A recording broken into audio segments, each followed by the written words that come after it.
Unang araw mga ka-Best Buys.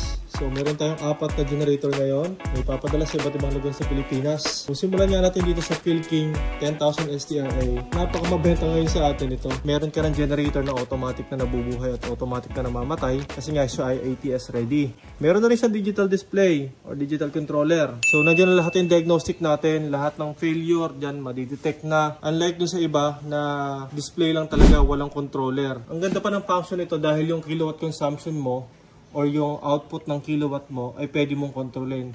So halimbawa, may mga pasaway ka na tenant na laging gumagamit ng 100% na capacity ng ating generator. So pwede mong i-limit yun. Halimbawa, dahil ito ay 7,000 watts ang kanyang rated power at gusto mong mapahaba yung kanyang performance, pwede mong gawin, iset mo lang sa 50% which is 3,500 yung kanyang output. Whenever na lalampas siya sa 3,500, automatic na isa-shut off na generator yung sarili niya para mas maganda yung kanyang performance. Kasi nga siyempre pag full load ang ating generator, mas maiksi yung kanyang performance time. Kapag naman naka 50%, mas efficient at mas maganda yung pagtakbo niya kasi hindi siya hirap. Lahat ng mag-fail sa kanyang normal value, isa-shut off kapag na-detect ng ating genset controller, mag-shut off kagad yung ating generator.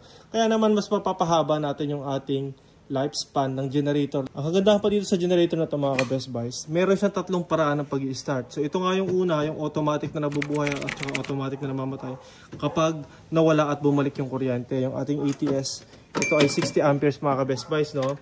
So tingnan nyo po kapag kayo bibili ng ATS, the best is 60 amperes pataas. Dahil nga yung standard na breaker ng mains ng ating bahay ay 60.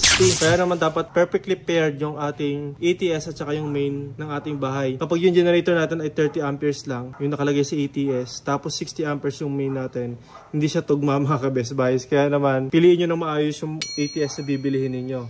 Perfectly sync dito sa ating 10,000 STRA. Kung gusto nyo pong bumili nito, pwede nyo rin pong itong bilhin kung ang inyong generator naman is may ATS capability. Kaso nga lang, hindi natin masisigurado na perfect yung setup nito doon sa nabili nyong generator. Kaya naman, kung kayo ibibili nito, nasa sa inyo na po kung paano nyo i-reconfigure yung ating ATS doon sa generator na meron kayo. Pero syempre, pinaka-the best is pag bumili kayo ng ating 10,000 STRA, bumili na rin kayo ng ating ATS. Kasi nga, para ma-harness ninyo yung full capability ng ating generator. So, balik tayo. Ito nga yung ating remote control. Pwede rin siyang buhayin dito mga ka-Best Buys. Pwede rin sa ating starter switch. Ayan. Pasok naman tayo sa loob. So makikita natin dito yung ating 195 engine, yung ating battery, yung ating alternator, 7,000 watts, ang rated power. Nandito rin yung ating fuel filter. So ito naman yung ating fuel pump. Pag bumaba yung oil level, masisense ng ating oil sensor na mababa na, kaya naman papatayin yung ating generator. Maiiwasan natin yung pagkakatok ng ating makina. Dito po tayo magdi-drain ng ating oil at dito tayo maglalagay ng oil na bago. So meron siyang stop and run.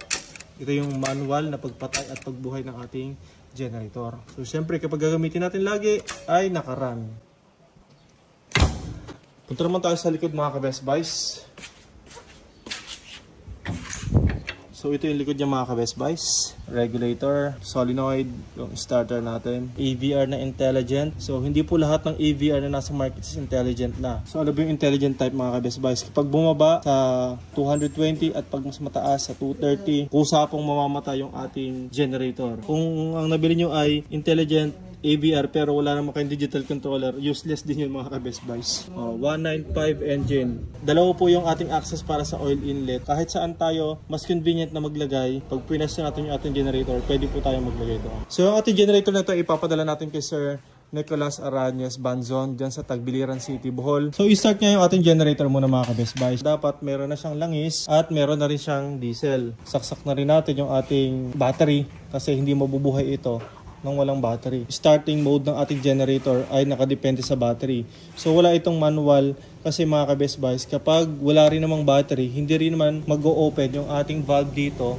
Kaya kahit anong hila natin sa manual mode, hindi po natin mabubuhay yung ating generator na to. Dito nga sa valve niya, pinapatay yung flow ng diesel, kaya naman namamatay yung ating generator. So kung wala tayong supply ng battery or lobat yung ating battery, kahit i-manual natin yan, hindi talaga siya mabubuhay. Not unless may karga yung ating battery. So bakit pa natin kakailanganin yung hilahan kung may karga naman yung ating baterya. Napakahirap hilahin ng mga diesel generator mga ka-Best Buys. Kahit ito ay air-cooled single piston, kahit dapat at least dalawa yung humihila para umikot yung ating alternator at yung makina ng sabay. I-on muna natin siya. And then kapag naka-on na siya, another kabig pa kanan.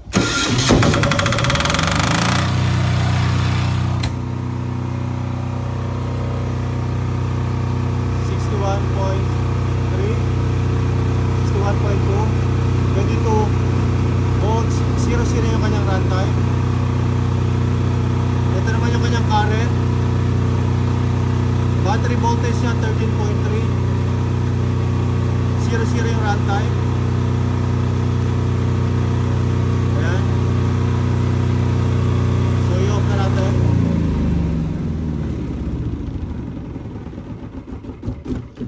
Ayan o, napakaganda ng ating digital controller talaga. So ngayon naman, start naman natin yung ating generator sa pamamagitan ng remote control. Double press na yung ating gitna, yung unlock.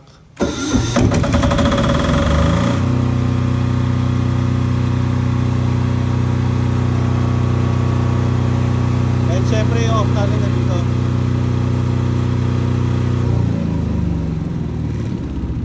O, diba?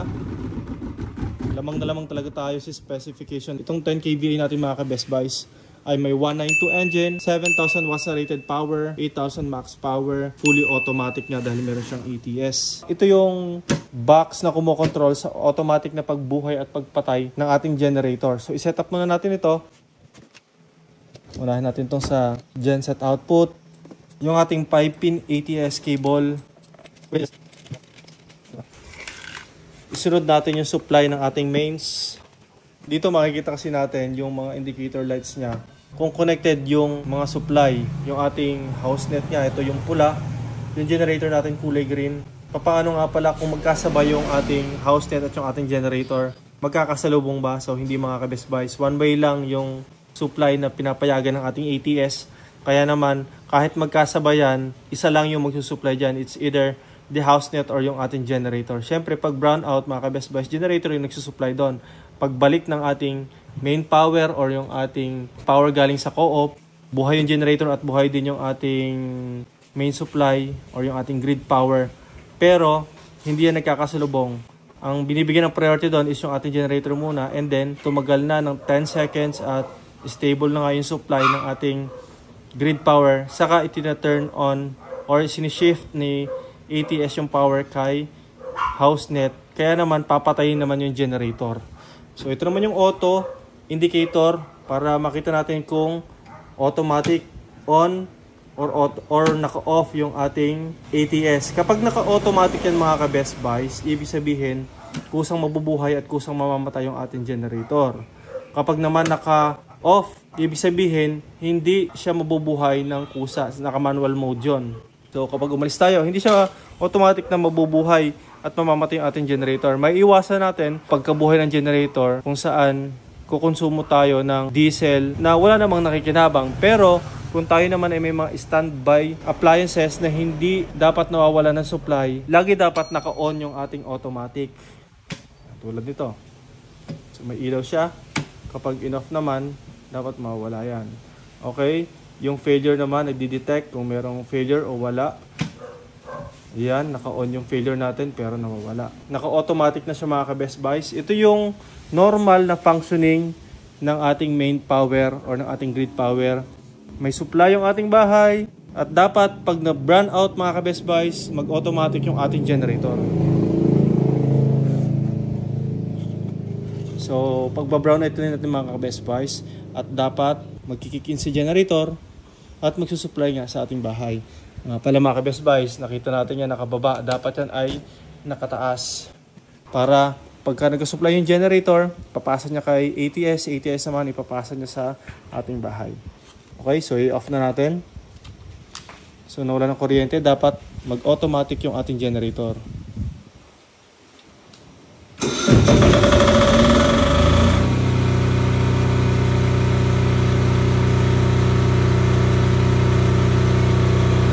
Bantayan natin mga ka-Best Buys. Ayun. Nag-automatic na siyang mabuhay. Nag-supply na rin sa ating bahay. At ngayon naman, kapag bumalik na yung supply ng ating Meralco, dapat mamatay naman yung ating generator.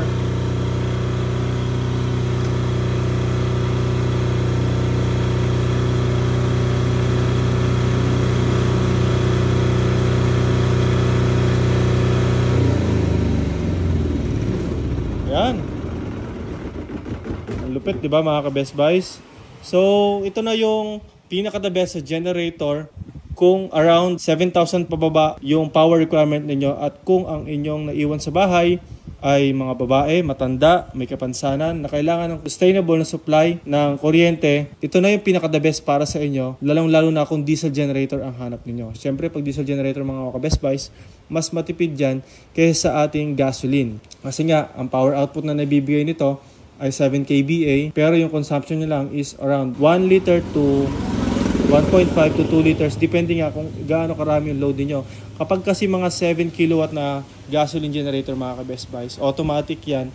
Kung kayo ay naka-gasoline, mas malakas yung consumption nun kasi walang return yung mga gasoline engine at mas mataas syempre yung mga RPM ng ating mga gasoline generators compared with diesel generators. Kaya kapag small generators, mas pinapayo ko na mag-gasoline lang kayo, lightweight pa, at lalo na kung mga inverters, tahimik.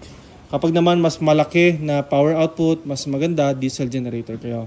So, mas maganda na mag-refer kayo sa amin or mag-message kayo sa Best Buys Mindoro para matulungan namin kayo kung paano i-figure out yung kailangan ninyong generators, kung dapat ba ay gasoline or diesel.